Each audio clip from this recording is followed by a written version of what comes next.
तो मैं के मोहन आपका हार्दिक स्वागत करता हूं अपने YouTube channel IAS with Hari Mohan पर।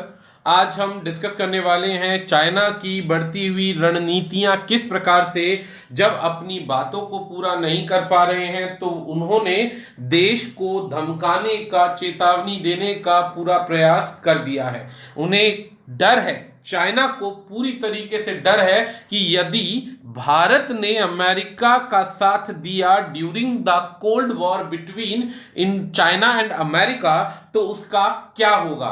इस परिस्थिति को ध्यान में रखते हुए यूएस के अगेंस्ट भारत को पहले ही चेतावनी दी जा रही है कि आप अगर ऐसा करोगे तो आगे क्या क्या अंजाम होंगे। तो अंजाम के नाम पर चाइना भारत को डराने की कोशिश कर रहा है। इसी के लिए उसके जो ग्लोबल टाइम्स, उसका जो अखबार है जिसके अंदर वो सारी की सारी ऑफिशियल स्टेटमेंट्स देते हैं, तो उधर उन्होंने बोला है कि एडवाइज किया जा रहा है इंडिया को कि अमेरिका और यानी यूएस और चाइना की जो कोल्ड वॉर है इसका हिस्सा ना बने, अदरवाइज मीडिएशन की वजह से उसे कुछ बेनिफिट तो होगा नहीं बल्कि सीरियस मेजर लॉसेस का सामना करना पड़ सकता है। अब वो सीरियस मेजर लॉसेस क्या हो सकते हैं, ये एक सबसे पहला सवाल आपके दिमाग में आना चाहिए। दूसरा सवाल क्या आना चाहिए कि अगर जिस हिसाब से चाइना हिंदुस्तान को बार बार डराने की धमकी दे रहा है तो चाइना ऐसा कर क्या सकता है जो इंडिया नहीं कर सकता, ये एक सबसे बड़ा क्वेश्चन बनता है। इसके बाद अगर चाइना भारत पर अपने ट्रेड सैंक्शंस लगा देता है तो भारत के पास बचने के क्या क्या उपाय हैं और भारत कितनी जल्दी रिकवर कर सकता है बिना चाइना की सहायता के, तो ये भी एक बहुत बड़ा सवाल है। तो इन सभी सवालों को अगर जानना है तो वीडियो के अंत तक देखिए, हम आपको इन सभी पॉइंट्स के बारे में बताएंगे। आगे अगर बात करें तो हमारा दोस्तों YouTube चैनल है IAS विद हरि मोहन, आप इसको सब्सक्राइब कीजिए ताकि इसी प्रकार की करंट अफेयर्स की जितनी भी latest videos including exam based जो मेन क्वेश्चन हो सकते हैं उनकी सब आपको वीडियोस मिलती रहेंगी। यदि आप यूपीएससी और स्टेट पीसीएस एग्जाम की तैयारी कर रहे हैं तो गिवन कॉन्टेक्ट डिटेल्स पर कॉन्टेक्ट करके पेनड्राइव सिलेबस की आप इंक्वायरी कर सकते हैं ताकि फर्दर आपको कभी भी तैयारी करनी हो तो घर बैठकर आराम से तैयारी कीजिए विदाउट हैविंग एनी हेडेक। अगर कोई प्रॉब्लम आती है तो आप गिवन कॉन्टेक्ट नंबर्स पर कॉल कीजिए किसी भी प्रकार की गाइडेंस के लिए। जूम ऐप पर हमारी डेमो क्लास चल रही है, आप चाहें तो 500 स्टूडेंट्स तक के लिए अभी ये लिमिटेड है स्टार्टिंग के, जिसके अंदर आपको डेमो क्लास मिल जाएगी। उसके लिए आईडी पासवर्ड के लिए आप डिमांड कर सकते हैं। आईडी पासवर्ड आपको ध्यान रखिएगा, स्टार्टिंग की लगभग 5 to 6 डेज की फ्री डेमो क्लासेस मिल रही है, आप यहाँ पे कांटेक्ट कीजिएगा। शुरुआत करते हैं, सबसे पहले न्यूज जानते हैं। न्यूज क्या है कि ग्लोबल टाइम, सबसे पहली चीज जान लीजिए, ग्लोबल टाइम चाइना का सबसे ज्यादा चलने वाला अखबार है जो ऑफिशियल स्टेटमेंट्स लाता है, इसीलिए इसे स्टेट रन न्यूज़पेपर कहा जाता है। तो ग्लोबल टाइम्स के न्यूज़पेपर में बोला गया है क्लियर वार्निंग के लिए कि भारत को बहुत ज्यादा सावधान रहना चाहिए अमेरिका और चाइना की जो राइवलरीज है उसमें इन्वॉल्व होने के लिए, यानी उसे कोशिश करना चाहिए कि दूर रहे इन मुद्दों से। उसी के बाद उनके ही द्वारा दी गई एक माउथ पीस के द्वारा एक स्टेटमेंट आई कि जो भारत के अंदर अलग अलग वॉइसेस उठ रही हैं कि भारत को साथ देना चाहिए अमेरिका का चाइना के खिलाफ, ये एक तरीके से कोल्ड वॉर के दौरान उन्हें फायदा नहीं होगा, इसमें इंडिया को कोई बेनिफिट नहीं होगा बल्कि ये एक मिसलीडिंग सेक्शन हो जाएगा कि मेन स्ट्रीम में इंडिया फंस जाएगा और उसके बेनिफिट्स खत्म हो जाएंगे। तो वो ये भी कहता है कि इस प्रॉब्लम के अंदर भारत अगर पड़ता है तो उसके पास मुनाफे के लिए कोई ज्यादा सी चीज नहीं है, ना के बराबर मुनाफा है, जबकि लॉसेस बहुत सारे हैं। जाहिर सी बात है अगर इंडिया चाइना का साथ नहीं देता तो सबसे पहला इसके पास एक ही पॉइंट है कि इकोनॉमिक, यानी कि जो हमारे कंट्री की परचेज है, यानी कि जो भी ट्रेड है, यानी कि चाइना के साथ जितना भी भारत का व्यापार है उस व्यापार को चाइना डायरेक्टली और इनडायरेक्टली रोकने की देख तरीके से धमकी दे रहा है। हालांकि इसके आगे नुकसान होंगे या फायदे होंगे वो भी मैं बताऊंगा, और इसमें आत्मनिर्भर भारत का क्या रोल है वो भी चीजें बताई जाएंगी।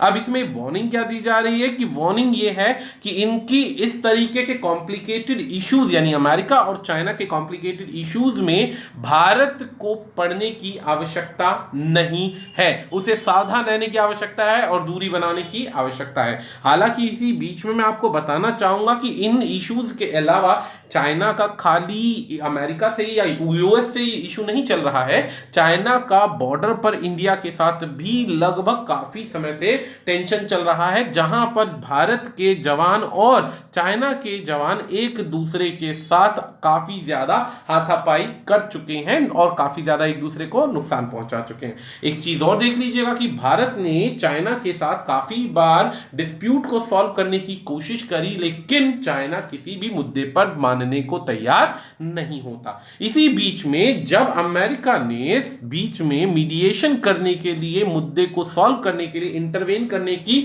डिमांड करी, तो हालांकि दोनों ही देशों ने इसको नकार दिया, लेकिन फिर दोबारा से इसी मुद्दे पर बोला गया, फिर दोबारा से इसी मुद्दे पर 29 मई को बोला गया इस 2020 के अंदर कि चाइना ने रिजेक्ट कर दिया डोनाल्ड ट्रंप का ऑफर, जो कि मीडिएशन जो है किसमें करना था, भारत और चाइना के बॉर्डर पे करना था। क्या कहा था डोनाल्ड ट्रंप ने? डोनाल्ड ट्रंप ने 27 मई को कहा था कि मीडिएट करने को तैयार है, हर तरीके से, ताकत के दम पर, अपने मन से, हर तरीके से कैपेबल है इस मुद्दे को सॉल्व करने के लिए। लेकिन इस पर चाइना का कहना है कि दोनों ही कंट्रीज अपने आप में काफी वेल मेंटेन है, इस मुद्दे को सॉल्व करने के लिए किसी भी तीसरे कंट्री को लाने की आवश्यकता नहीं है। तो मतलब कहने का, एक तरफ वो खुद इंडिया को दूर कर रहा है और इंडिया को अमेरिका से दूर करने के लिए भी कोशिश कर रहा है। इसी बीच में आपस के जो मुद्दे हैं, मैंने बताया कि सोल्जर्स के, वो काफी ज्यादा सिनेरियो ऐसा हो चुका था कि काफी ज्यादा जो कमांडर्स से लड़ रहे थे। इसी बीच में गलवान वैली के अंदर भी दोस्तों 100 से ज्यादा टेंट लग चुके हैं, एयर बेस बनाया जा चुका है लद्दाख के पास में, ताकि इंडिया के साथ लड़ाई लड़ी जा सके। उससे पहले सिक्किम में भी ऐसा ही हुआ, पेंगोंग लेक की तरफ, पेंगोंग के अलावा यहां पर भी 100 से ज्यादा सोल्जर्स आपस में लड़ चुके हैं, चोटें खा चुके हैं। तो ये बहुत कॉमन हो चुका है इंडिया और चाइना के सोल्जर्स के बीच में, जहां पे चाइना इस समय गलवान वैली से 3 किलोमीटर आगे इंडिया की तरफ घुस चुका है और फिर कहता है कि फ्रेंडली रिलेशन हम अभी भी चाहते हैं, हम बिगाड़ना नहीं चाहते। इसी बीच में चाइना इंडिया को वार्न करता है कि हम आप पर ट्रेड बैरियर्स लगा देंगे, और यह भी कहा गया कि अगर ट्रेड बैरियर लगा देंगे तो आपको इस बुरे हालात में, इकोनॉमी के बुरे हालात में निकलने के बहुत कम रास्ते मिलेंगे, इकोनॉमी बुरी तरीके से और ज्यादा डूब जाएगी अगर वो इंडिया यूएस का, यानी यूनाइटेड स्टेट्स का मोहरा बनकर चाइना के अगेंस्ट खड़ा होता है। तो ये दोनों ही देशों के लिए गलत है, लेकिन इंडिया को क्लियर बोला है कि अगर ऐसा होता है तो इंडिया को इकोनॉमिक सैंक्शंस लगा दिए जाएंगे, फाइनेंशियल हिट इतना जबरदस्त लगेगा कि इंडिया की कमजोर इकोनॉमी जो है वो रिकवर दोबारा से जल्दी नहीं कर पाएगी। चाइना ये भी कहता है कि अगर वो ऐसा नहीं करता तो आपस में जो फ्रेंडली रिलेशन है, बायलैटरल जो वो सैंक्शंस है, जो पार्टनरशिप है, वो चलती रहेगी। इवन दैट चाइना ये भी कहता है कि वो सपोर्ट करेगा इंडिया को बायलैटरल ट्रेड टाइज से और उसको मदद करेगा फाइनेंशियल कंसिक्वेंसेस से निकालने के लिए। ये क्लियर वर्ड्स में बोला है, एक तरीके से लालच भी दे रहा है, धमकी भी दे रहा है। तो इन दोनों बातों से आप एक एनालाइज कर सकते हैं कि चाइना एक तरफ तो फियर उसको ये है कि अगर इंडिया से फाइनेंशियल ट्रेड्स लगा दिए जाते हैं तो एक चीज ये भी जान लीजिएगा कि अगर वो फाइनेंशियल ट्रेड्स लगाते हैं, सामान बेचते हैं, तो सामान बेचने के बाद इंडिया से इतनी बड़ी मार्केट उसको जल्दी से चाइना को दोबारा नहीं मिल सकती। तो अगर इंडिया अफेक्ट होगा तो लगभग 1.5 से 2 करोड़ की आबादी वहां पर बेरोजगारी में आ जाएगी। इंडिया से भी उनको बहुत ज्यादा बड़ा मुनाफा होता है। तो किसी भी प्रकार से अगर वो ऐसा करता है तो नुकसान चाइना का डायरेक्ट उसका भी होगा उतना ही जितना इंडिया का होगा। दूसरा डर यह है कि अगर इंडिया चाइना की जगह यूएस का साथ दे देता है, तो कहीं ना कहीं चारों तरफ से चाइना जो है घिरता जा रहा है और उसकी प्रॉब्लम बढ़ रही है। और वॉर इसलिए कर रहा है क्योंकि उसके पास जिस प्रकार से ऑस्ट्रेलिया को चाइना ने कुछ ही समय पहले वार्निंग दी थी और ऑस्ट्रेलिया ने उसका कोई फर्क नहीं दिखाया, जबकि और स्ट्रांगली भारत के साथ या अदर कंट्रीज के साथ टाई अप करने के बाद ऑस्ट्रेलिया को इसका कोई ज्यादा सा फर्क नहीं पड़ा। तो चाइना इस समय दोनों पॉलिसी अपना रहा है, एक तरफ डर भी दिखा रहा है और दूसरी तरफ अपनी आपको स्ट्रांग भी दिखा रहा है कि अगर तुम ऐसा करोगे तो हम ऐसा कर सकते हैं। तो अब इस पॉइंट को समझने के बाद में उन्होंने बोला कि चाइना की जो इंडिया की इकोनॉमी है वो क्रिपलिंग इकोनॉमी है। इस समय कोरोना वायरस के हालात के अंदर वो बहुत ज्यादा रिजिड नहीं, बहुत गिरती पड़ती इकोनॉमी है कोविड-19 के अंदर। और अगर वो भारत से परेशान, भारत जो है इकोनॉमी के नाम पर या किसी भी नाम पर चाइना से परेशानी लेता है तो चाइना उसे शॉक देगा, इकोनॉमिक शॉक देगा। इकोनॉमिक शॉक क्या देगा कि जितने भी प्रोडक्ट्स हम चाइना से खरीदते हैं, हमारे कंट्री का मैक्सिमम प्रोडक्ट जो है वो चाइना से आता है, वो आना बंद हो जाएगा। ये सबसे पहला प्रॉब्लम है। दूसरा, बॉर्डर डिस्प्यूट वॉर में कन्वर्ट हो सकता है। ये भी एक तरीके से उसने एक आपको अंदाजा दे दिया कि अगर इंडिया नहीं मानता तो बॉर्डर डिस्प्यूट वॉर में कन्वर्ट हो सकता है। इसके बाद जो है बॉर्डर डिस्प्यूट वॉर में हो जाएगा और प्रॉब्लम बढ़ जाएगी। तीसरी चीज, इस समय कोविड-19 के दौरान इंडियन इकोनॉमी जो है वैसे भी काफी ज्यादा बुरे हालात में, इंडियन इकोनॉमी जो है इस समय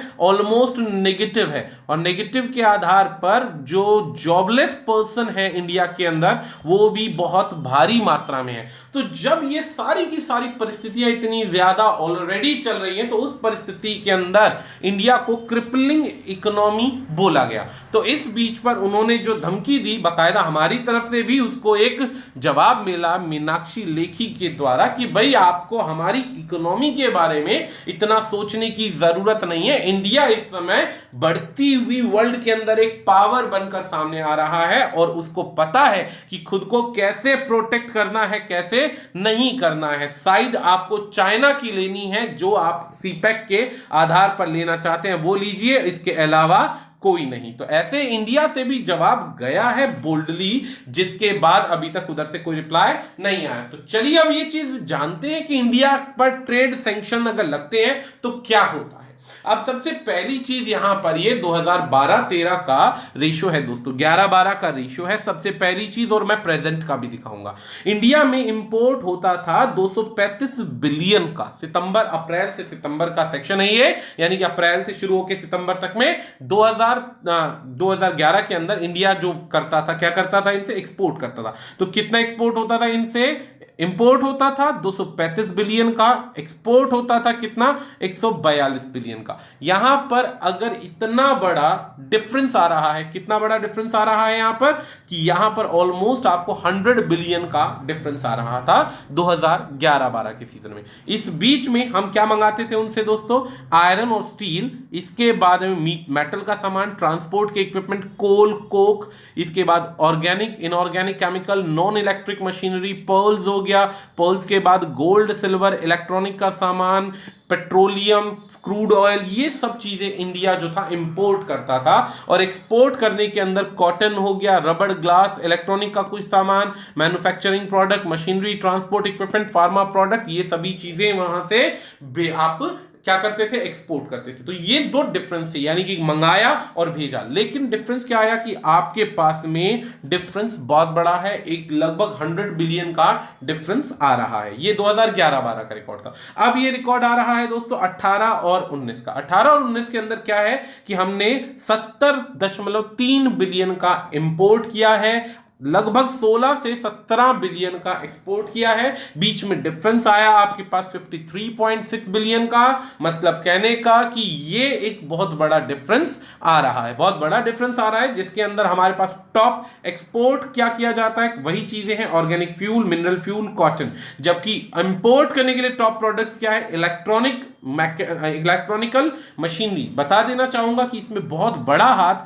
आपके देश में हर साल मोबाइल इंडस्ट्री का चलता है। मोबाइल इंडस्ट्री का चलता है मतलब मोबाइल हो गए, मोबाइल के प्रोडक्ट्स हो गए, ये सबसे ज्यादा भारी मात्रा में इंडिया में इंपोर्ट किए जाते हैं। इसके बाद रिएक्टर्स और ऑर्गेनिक बॉयलर्स। तो जब ये सभी चीजें भारत इतनी भारी मात्रा में बना रहा है, तो अगर इंडिया ये बैन कर देता है चाइना, तो इन सभी चीजों का इंपोर्ट रुक जाएगा। इंपोर्ट रुकेगा तो सबसे पहला प्रॉब्लम, तो चलो ठीक है इंपोर्ट रुक गया, अब सबसे पहला सॉल्यूशन क्या है, इसका सॉल्यूशन भी जान लेते हैं।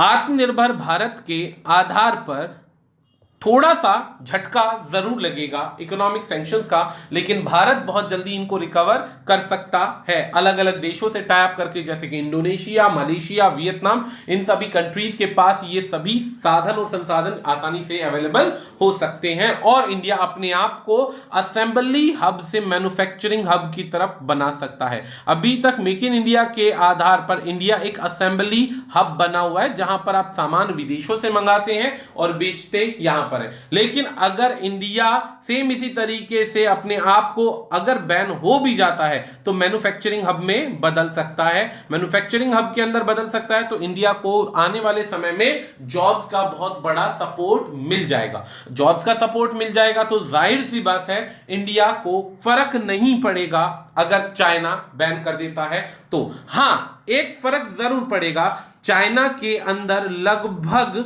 1 करोड़ प्लस लोग जॉबलेस हो जाएंगे अगर इंडिया के साथ ट्रीटीज में पंगेबाजी की जाती है तो, यानी कि 1 करोड़ से ज्यादा लोगों के पास जॉब नहीं रहेगा। दूसरी बात, हर साल इंडिया से जो इनको बेनिफिट होता है वो अगर सपोज कीजिए कि एग्जांपल के तौर पर 100 बिलियन का या 100 मिलियन का, या चलो एक एग्जांपल 100 बिलियन का व्यापार मिलता है चाइना को इंडिया से, अगर इंडिया को एक्सपोर्ट बैन करेगा, इंपोर्ट बैन करेगा, तो ये लॉस उसको भी तो होगा, क्योंकि विदेश के अंदर इस समय पूरे वर्ल्ड के अंदर चाइना की इमेज तो ऑलरेडी गिरती जा रही है ना, तो अब इंडिया के सामने भी इमेज गिर जाएगी तो जाहिर सी बात है नुकसान चाइना को ज्यादा होगा कंपैरिजन में इंडिया के, और इंडिया को उठने का मौका मिलेगा। इसी बात पर एक एग्जांपल देना चाहूंगा दोस्तों, इंडिया ने जब पहली बार न्यूक्लियर टेस्ट का प्रावधान रखा, न्यूक्लियर टेस्ट के लिए कोशिश करी, तो बहुत सारे कंट्रीज ने क्या किया, इंडिया पर बहुत सारे बैन लगाए, सैंक्शंस लगाए। इंडिया ने उन सैंक्शंस को नेगेटिव की जगह पॉजिटिव वे में लिया और अपने देश को आगे न्यूक्लियर बैन के बाद भी उसने प्रूव करके दिखाया वर्ल्ड पावर के रूप में। इसी तरीके से सन 1999 से 2000 के बीच में जब Y2K बग आया था, Y2K बग, उस टाइम पीरियड में भी इंडिया को कोई वैल्यू नहीं मिलती थी, कोई वैल्यू नहीं मिलती थी विदेशों के आगे। लेकिन जब इंडिया ने इस Y2K बग के अगेंस्ट फाइट करी और फाइट करने के बाद पूरे वर्ल्ड की इकोनॉमी को दिखा दिया कि इंडिया भी एक स्ट्रॉन्गर पावर है, तो ऑटोमेटिकली आगे इंप्रूवमेंट्स आए और आईटी सेक्शन आज के दिन इंडिया में बहुत भारी मात्रा में बना। तो ये वो प्रोडक्ट्स की लिस्ट है जिस पे इंडिया इस समय काम कर रहा है। और आपको बता देते हैं इंडिया ने बहुत सारे प्लान्स इस समय बनाए हैं जिसके अंदर अब इन कंपनीज को इंडिया में ही इंट्रोड्यूस किया जा रहा है। तो आने वाले टाइम पीरियड में, हालांकि ये तो जरूर है कि लगभग 2 साल का टाइम लग जाएगा प्रॉपर्ली सेटअप होने में, लेकिन आफ्टर 2 इयर्स चाइना के सामने इंडिया जो होगा एक वर्ल्ड फैक्ट्री के रूप में सामने खड़ा होगा, वर्ल्ड फैक्ट्री के रूप में सामने खड़ा होगा, तो जाहिर सी बात है इंडिया को कोई प्रॉब्लम नहीं होगी। इसी बीच में यूएस जो है अलग अलग तरीके से, यानी यूनाइटेड स्टेट्स के जितने भी सेक्शंस हैं वो अलग अलग तरीके से इंडिया को सपोर्ट करने की कोशिश कर रहे हैं, और आने वाले टाइम पीरियड के अंदर जिस तरीके से वो सपोर्ट कर रहे हैं वर्ल्ड फैक्ट्री इंडिया का बनना तय है। बस फर्क इतना है कि हम उस पावर को किस तरीके से पॉजिटिव मैनर के अंदर लेकर चलते हैं। हालांकि वो इतना सपोर्ट तो नहीं करेंगे कि इंडिया फिर से दूसरा चाइना बनकर खड़ा हो जाए, लेकिन कहीं ना कहीं इतनी पावर तो जरूर मिलेगी कि इंडिया अपने आप में एक डेवलप्ड कंट्री बनकर सभी देशों के सामने आए। और दूसरी चीज ये ध्यान रखिएगा कि जब यूएस के बार बार कंट्रीज जो हैं, यूएस के सेक्शंस जो हैं बार बार इंडिया को अपने साथ मिलाने की कोशिश कर रहे हैं, तो इसका मतलब यह भी समझ में आ जाना चाहिए कि India is not a weaker country.